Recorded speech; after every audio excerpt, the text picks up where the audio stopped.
An alternative to the if-else-if statement is the case statement or the case expression. The case statement is used when you have a fairly structured decision to make. You'll see what I mean by structure when I show you the example. Let's go ahead and open up a new Ruby program. We're going to call it case.rb. Now first let me show you the general form or the syntax for the case. You have what's called a case expression followed by a when expression. For example, in the case expression, the expression will usually be a variable that holds a value. And then in the when expression, it will say when that value meets some criteria. Again, when I show you the example, you'll see exactly what I'm talking about. Inside the when can be a set of statements, one or more.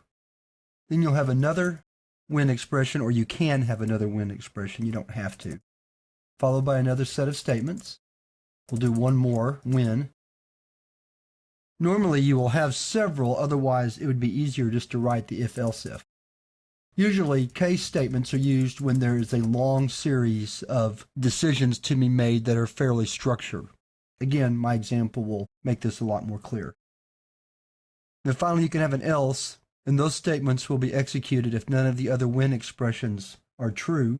And then finally we end the case with end. So let's look at an example of using a case statement. In this situation, we're going to be taking a numeric grade and assigning a letter grade. And that scenario follows a very strict pattern. 90 through 100 is an A, 80 through 89 is a B, 70 through 79 is a C, and so on and so forth. So we can write that very easily and very clearly using a case. Let me show you how it works.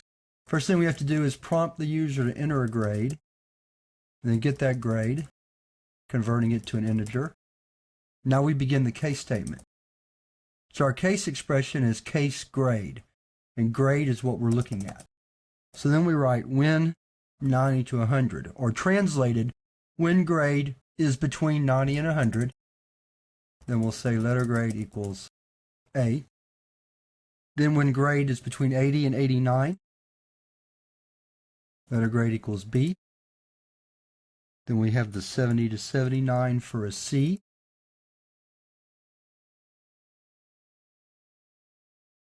'60 to 69 is a D.